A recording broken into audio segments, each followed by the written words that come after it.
baca.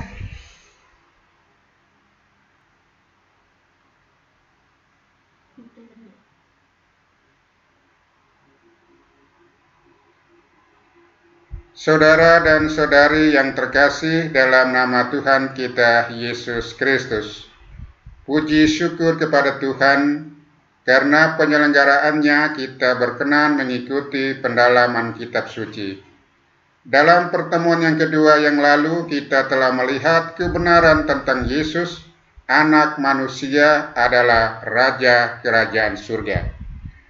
Untuk pertemuan yang ketiga ini, kita akan mendalami kebenaran lain mengenai iman kita, yaitu kita adalah orang-orang berdosa, namun dipercaya oleh Tuhan.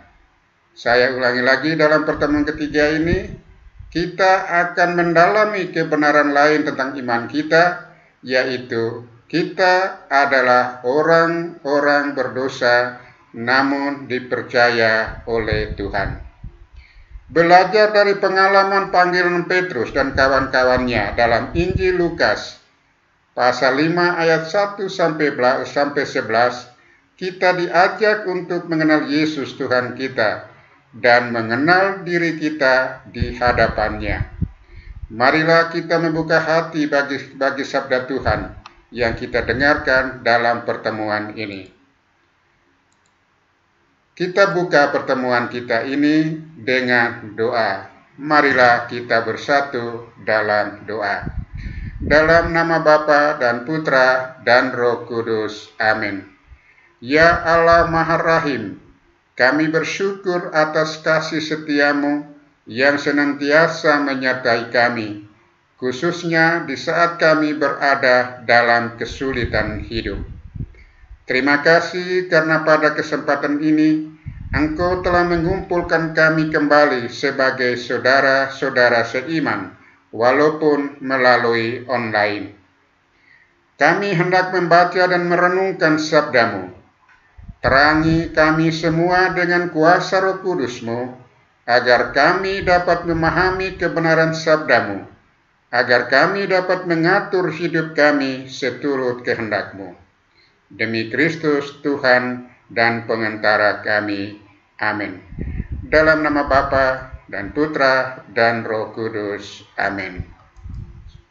Bapak, Ibu, Saudara-saudari, marilah kita membuka hati dan pikiran kita untuk mendengarkan firman Tuhan yang diambil dari Injil Lukas pasal 5 ayat 1 sampai 11. Bacaan ini dibacakan oleh seorang ibu. Saya persilakan. Penjala ikan menjadi penjala manusia.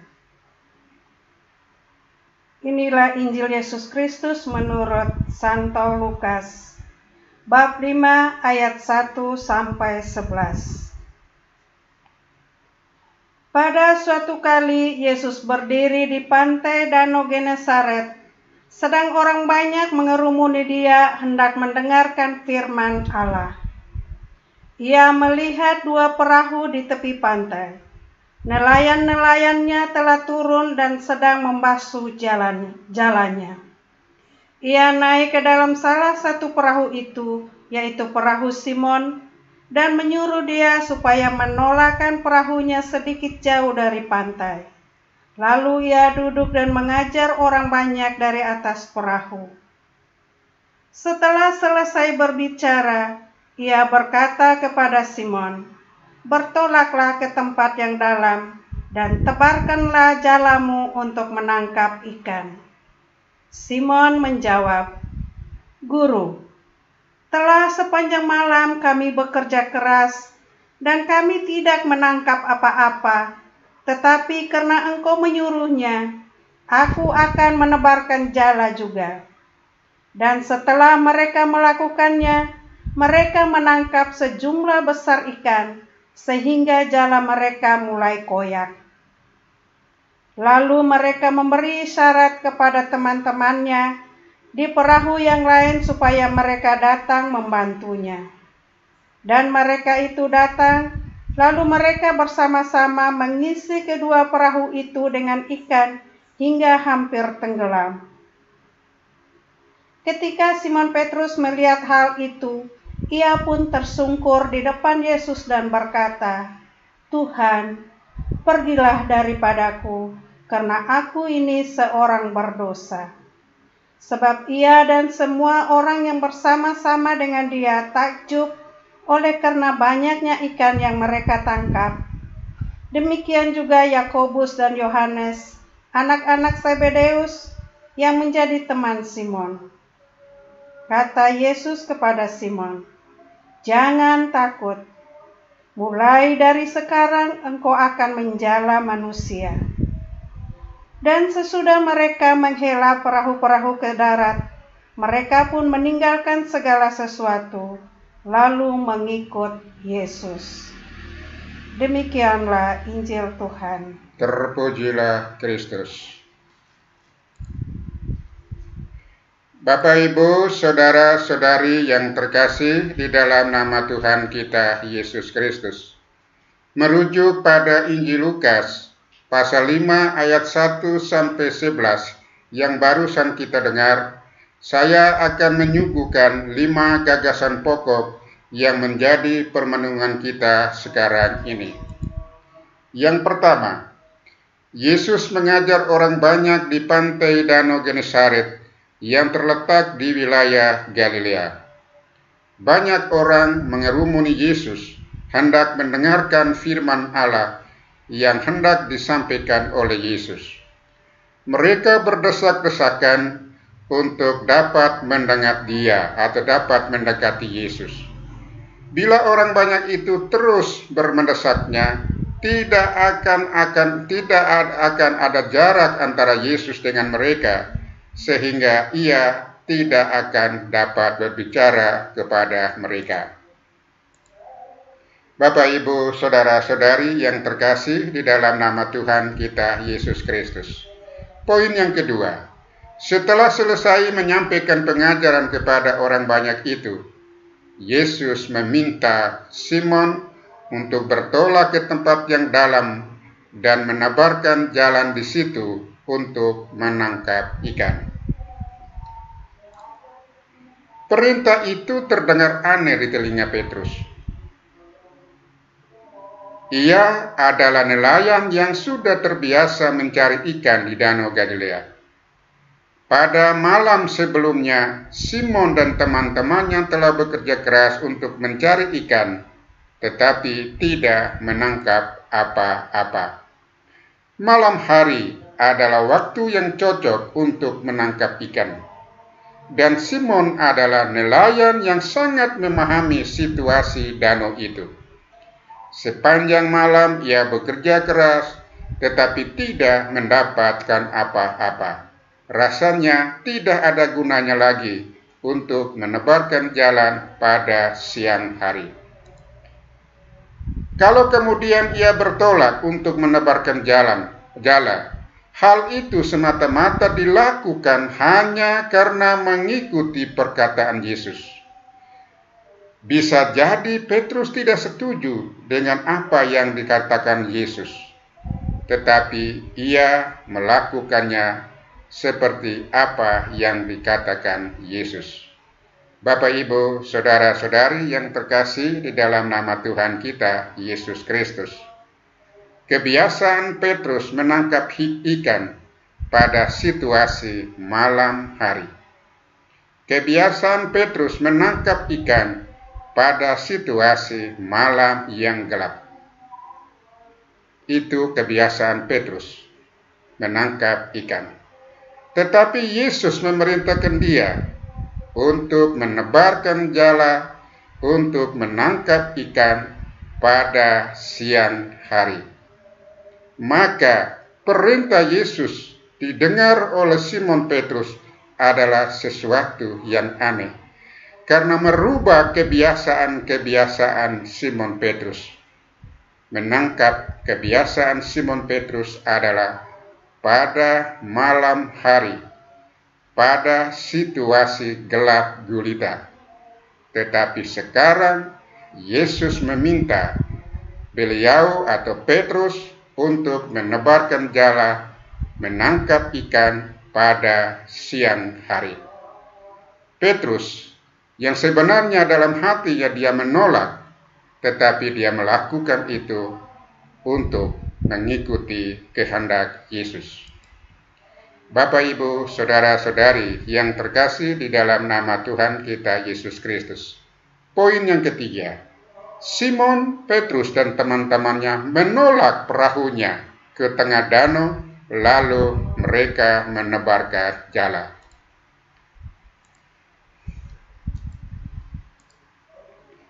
Apa yang kemudian dialami oleh Simon benar-benar di luar dugaannya.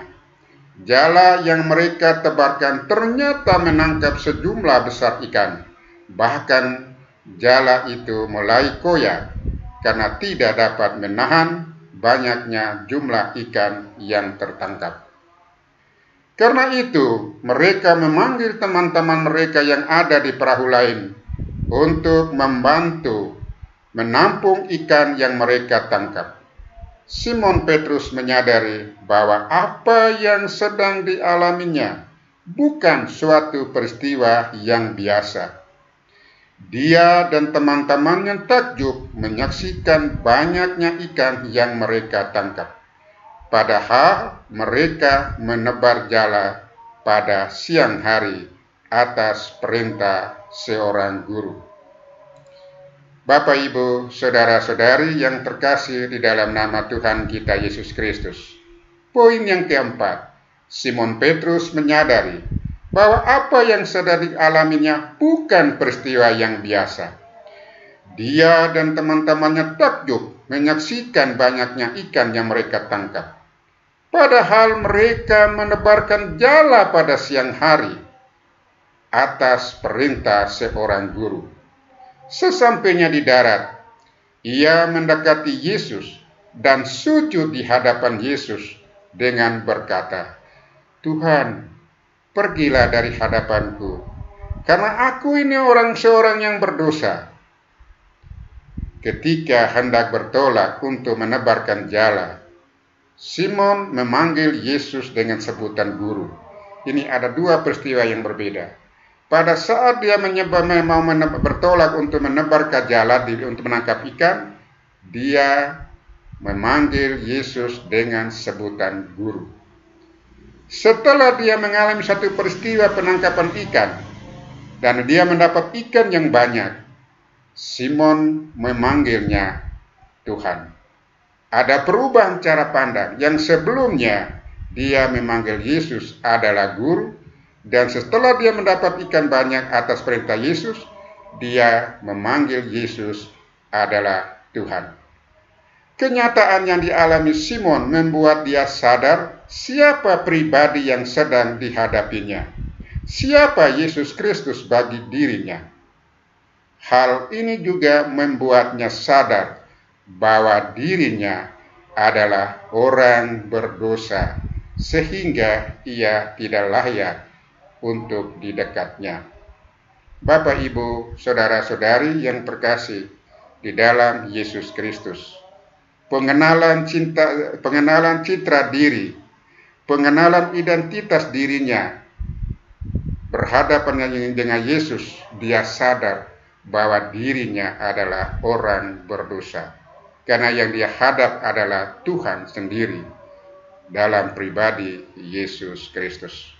Maka Petrus mengakui bahwa aku ini orang berdosa, tidak pantas untuk berhadapan dengan Tuhan Allah yang kudus.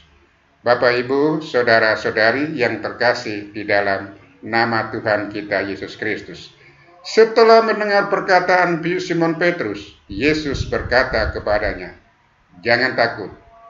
Mulai sekarang engkau akan menjadi penjala manusia." Perkataan Yesus menyatakan, "Jangan takut. Mulai sekarang ini engkau akan menjadi penjala manusia." Yesus meminta Simon untuk tidak merasa takut. Benar bahwa Allah telah menyatakan diri dalam pribadi Yesus, Tetapi hal itu dilakukan bukan untuk membuat mereka hancur dan binasa. Bahkan Yesus memanggil mereka untuk menjadi penjala manusia. Bapak, Ibu, saudara-saudari yang terkasih di dalam nama Tuhan kita Yesus Kristus, menjala manusia merupakan kiasan, maksudnya untuk mencari dan membawa orang menjadi pengikut Yesus. Menjala manusia berarti mencari dan membawa orang untuk memperoleh keselamatan. Dalam praktiknya, hal ini nantinya baru akan mereka lakukan setelah Yesus naik ke surga. Mereka mewartakan, mereka memberi kesaksian, sehingga banyak orang yang menyerahkan diri untuk dibaptis dan memperoleh keselamatan. Mereka akan memberitakan karya penyelamatan yang dilakukan oleh Yesus Kristus kepada orang Yahudi dan juga kepada orang bukan Yahudi. Mereka bahkan harus meninggalkan negeri mereka, meninggalkan tanah air mereka, meninggalkan kampung halaman mereka untuk melaksanakan tugas pewartaan ini. Agar dapat menjalankan tugas ini, mereka harus mengikuti Yesus untuk menjalani kehidupan sebagai murid sehingga dapat mengenal Dia dan memahami kehendak-Nya.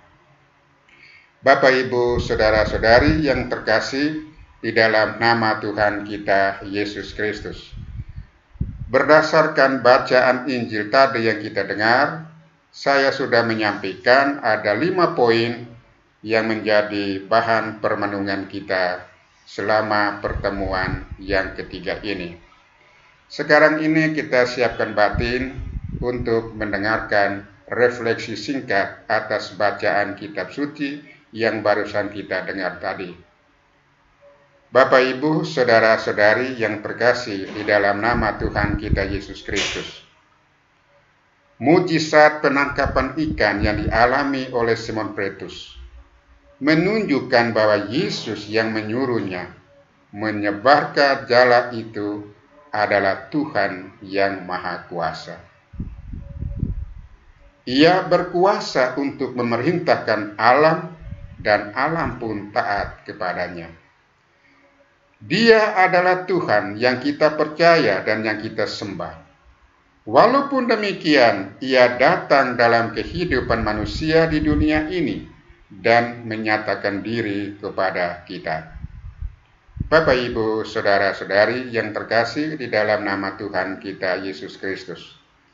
Di hadapan Tuhan yang Maha Kuasa itu, Simon Petrus menyadari siapa dirinya. Ia sujud di hadapan Yesus dan berkata, "Tuhan, pergilah daripadaku, pergilah dari hadapanku, karena aku ini adalah seorang yang berdosa." Bapak, Ibu, saudara-saudari yang terkasih di dalam nama Tuhan kita Yesus Kristus. Di hadapan Tuhan, kita hanyalah manusia yang berdosa. Kita mempunyai kecenderungan kepada dosa, dan dengan kekuatan sendiri, kita tidak sanggup mengalahkan dosa. Bapak, Ibu, saudara-saudari yang terkasih di dalam nama Tuhan kita Yesus Kristus. Bertolak dari pengalaman Petrus ini, saya akan menyampaikan ungkapan pengalaman iman dari seorang imam, yaitu Pastor Proki, saya sendiri. Sekarang dia di surga, dia menyatakan begini, kalau kita berdiri di hadapan Tuhan, kita harus mengosongkan diri kita di hadapan Tuhan. Misalnya, kalau kita berdiri di hadapan Tuhan dengan membawa nilai diri kita adalah 0, ketika Tuhan berdiri di depan kita, diri kita menjadi nilainya 10. Karena diri kita 0, Tuhan berdiri di depan kita, maka diri kita bernilai 10. Kalau kita mengosongkan diri sampai 20, maka ketika Tuhan berdiri di hadapan kita, maka nilai kita menjadi 100. Kalau kita mengosongkan diri kita sampai 3-0, maka ketika Tuhan berdiri di hadapan kita, nilai diri kita menjadi 1000. Bapak, Ibu, saudara-saudari yang terkasih di dalam nama Tuhan kita Yesus Kristus, marilah kita mengosongkan diri kita di hadapan Tuhan, supaya diri kita mempunyai nilai dan supaya diri kita mempunyai arti di hadapan orang lain. Pengosongan diri ini merupakan suatu proses yang panjang. Setiap saat kita menyadari bahwa diri kita orang berdosa, bahwa diri kita orang tidak ada apa-apanya di hadapan Tuhan, tetapi kita perlu sadar, kita perlu yakin bahwa lewat kekurangan kita, lewat kerapuan kita, lewat kelemahan kita, Allah menyatakan kekuatan kepada dunia. Saya ulangi lagi, lewat kerapuan kita, lewat kelemahan kita, lewat kedosaan kita, Allah menyatakan kekuatannya di hadapan dunia. Maka saya tertarik sekali refleksi dari Rasul Paulus. Dia menyatakan, apa yang bodoh, apa yang lemah bagi dunia, dipilih Allah untuk memalukan orang kuat dan hikmat. Paulus menyadari dirinya sama seperti Petrus, bahwa dirinya adalah orang yang tidak mempunyai apa-apa, tidak mempunyai nilai. Itu satu pengosongan diri di hadapan Tuhan. Sampai dia mengungkapkan, apa yang bodoh, apa yang lemah di mata dunia, dipilih Allah untuk memalukan orang kuat dan hikmat. Bapak, Ibu, saudara-saudari yang terkasih di dalam nama Tuhan kita Yesus Kristus, sadar diri kita di hadapan Tuhan. Semakin kita mengosongkan diri kita sendiri, semakin bernilai diri kita di hadapan orang lain. Semakin kita mengosongkan diri kita sehabis-habisnya di hadapan Tuhan, ketika Tuhan berdiri, nilai kita akan bertambah. Oleh karena itu, bernilai karena kita mengosongkan diri di hadapan Allah sendiri. Bapak, Ibu, saudara-saudari yang terkasih di dalam nama Tuhan kita Yesus Kristus, walaupun Simon Petrus merasa dirinya orang yang tidak pantas, orang yang berdosa, orang yang lemah, orang yang rapuh, tetapi Tuhan berkenan menjadikan dirinya menjadi penjala manusia. Simon Petrus mempercayakan Tuhan, Yesus mempercayakan tugas kepada Simon Petrus untuk memberitakan karya keselamatan yang dikerjakan Yesus untuk seluruh umat manusia. Hal yang sama berlaku untuk kita yang percaya kepada Tuhan Yesus. Sekalipun kita ini adalah orang berdosa, sekalipun kita ini penuh dengan kerapuan, penuh dengan kelemahan, sekalipun kita ini di mata dunia bahwa kita orang bodoh, orang yang tidak layak, orang yang lemah, tetapi Tuhan telah memanggil kita untuk mengikutinya dan mempercayakan tugasnya untuk memberitakan kasih Allah yang menghendaki keselamatan manusia. Bapak, Ibu, saudara-saudari yang terkasih di dalam nama Tuhan kita Yesus Kristus, mulai sekarang kita renungkan dalam kehidupan kita bahwa dalam nama Yesus aku dapat melakukan segala macam perkara. 7 kata ini yang bisa menyelamatkan kita dan bisa memberi kekuatan kita dalam tugas pewartaan kita. Kita selalu merenungkan bahwa dalam nama Yesus aku dapat melakukan segala macam perkara. Apapun persoalan, apapun perkaranya, tetapi di dalam nama Yesus aku dapat melakukan segala macam perkara. Sekali lagi Bapak, Ibu, saudara-saudari, seperti apa yang dirasakan oleh Petrus, bahwa dirinya adalah orang berdosa. Kita menyadari bahwa saya ini orang berdosa.